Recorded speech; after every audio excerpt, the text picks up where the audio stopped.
konsentrasi pada suatu unsur, yaitu unsur mangan. Namun sebelumnya kami akan memperkenalkan diri kami dahulu, yaitu dimulai dari Saya Dr. Ramadan. saya Sampataya Sondi, saya Najwa Syafika Zahra, saya Rana Ulenara. Oke, selamat menonton.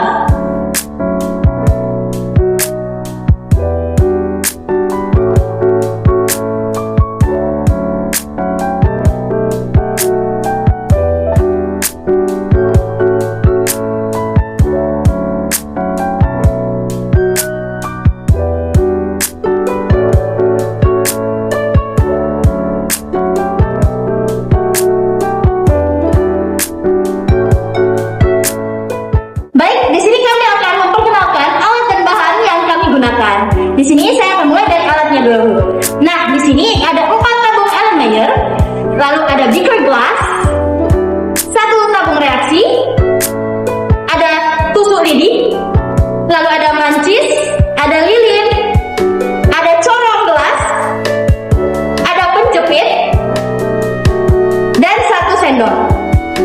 Lalu kemudian ada 5 bahan yang akan kami gunakan dalam percobaan. Yang pertama ada sebuah PK yang mengandung kalsium permanganat, yaitu KMnO4. Lalu selanjutnya ada penghilang noda yang kami gunakan adalah organik. Lalu ada air, ada pembersih lantai yang kami gunakan adalah WPC, dan terakhir adalah soda api.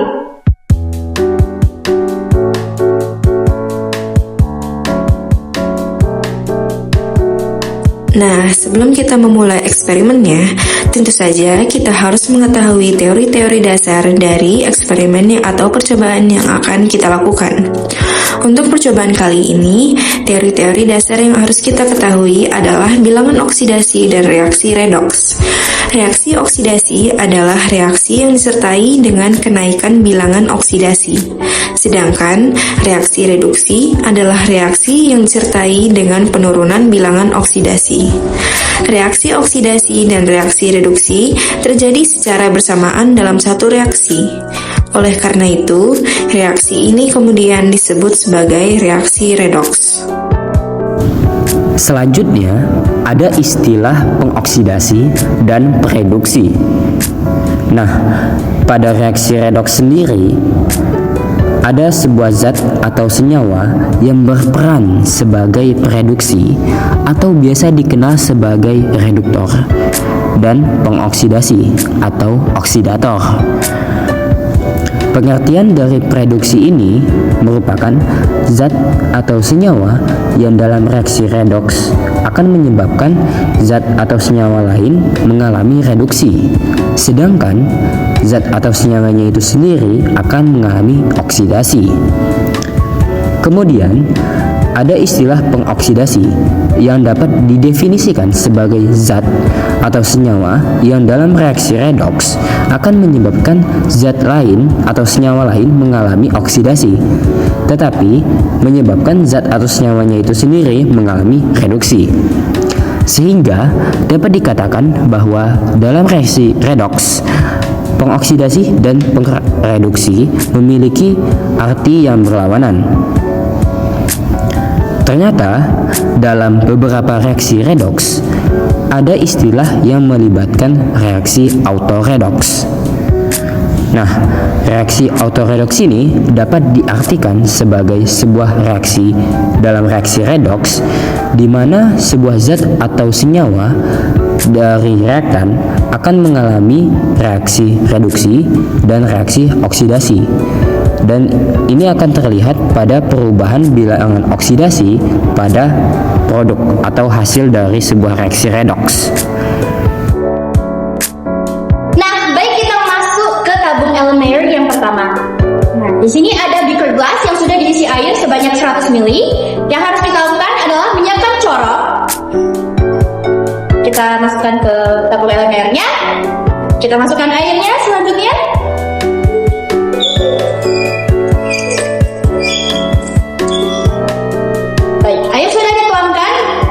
Selanjutnya saya akan mengambil PK yang mengandung KMnO4. Lalu kita tuangkan ke dalam tabung.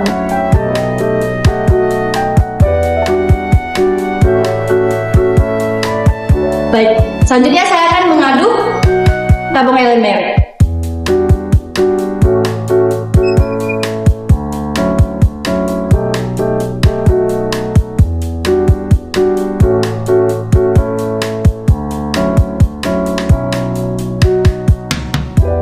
Baik, selanjutnya karena sudah tercampur, warnanya sudah berubah menjadi warna ungu, maka itu menandakan bahwa mangan itu memiliki bilangan oksidasi sebanyak positif 7. Pada tabung Erlenmeyer kedua ini, kita pertama-tama akan membakar PK untuk menghilangkan oksigen di dalamnya.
Oksigen dari tabung PK-nya ini sudah habis, maka selanjutnya di sini ada air basah yang akan kami tuangkan ke tabung Erlenmeyer.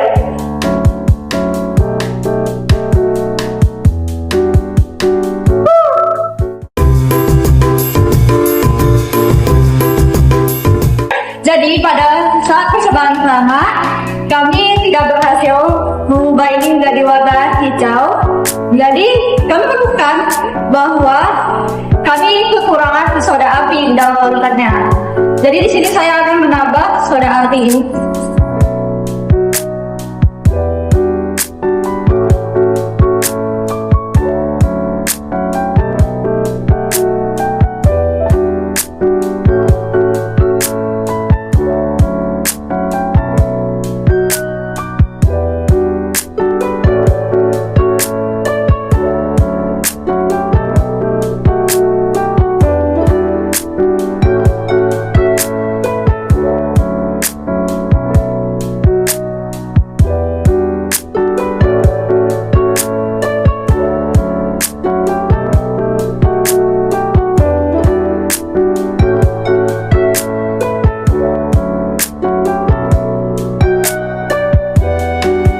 Saya akan menambah soda api lagi.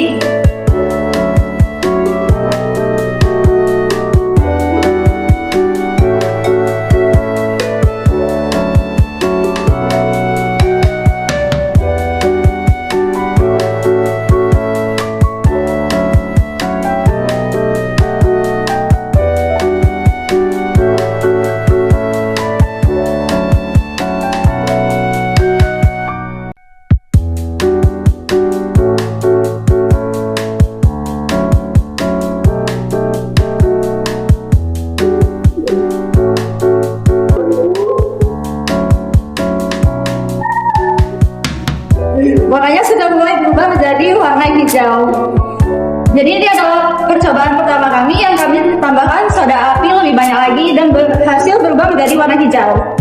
Di sini terjadi perubahan di Mn dari plus 7 menjadi plus 6. Baiklah, untuk percobaan yang ketiga ini saya akan melarutkan air dengan serbuk PK yang sudah dibakar tadi. Sebelum itu saya akan menuang air ke dalam tabung.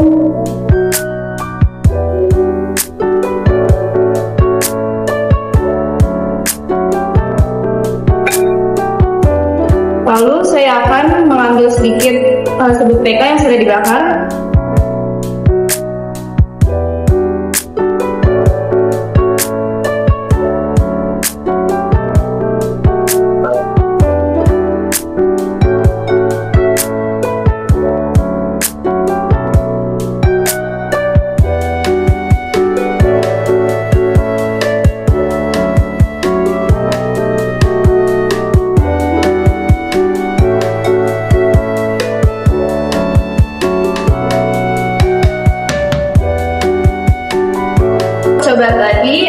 ternyata belum berhasil.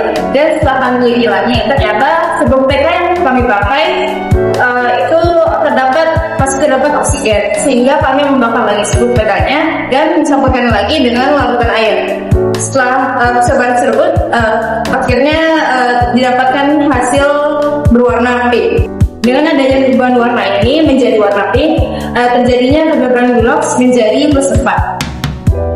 Jadi kita akan masuk kepada reaksi yang keempat, yaitu pertama kita akan masukkan MnO4 atau suhu PK tadi ke dalam gelas air linear yang berisi 100 ml air.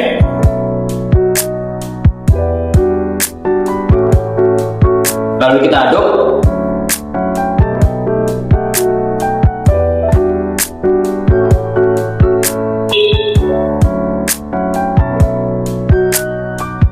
Dan tampak berwarna ungu seperti reaksi pertama tadi.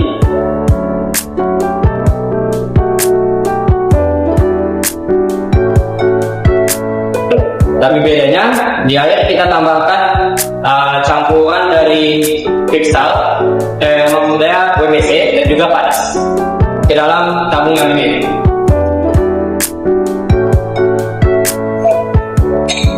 Dan kita aduk kembali.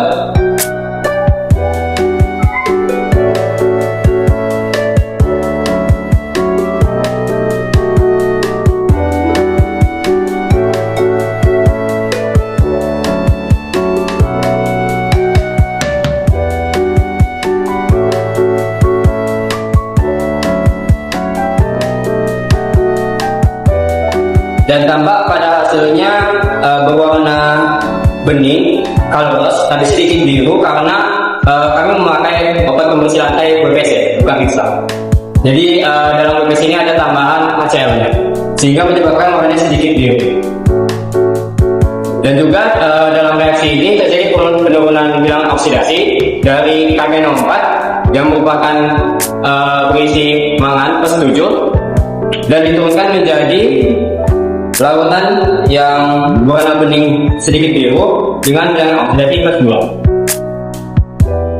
Baik, di sini saya akan menjelaskan persamaan reaksi kimia pada tabung Erlenmeyer 1.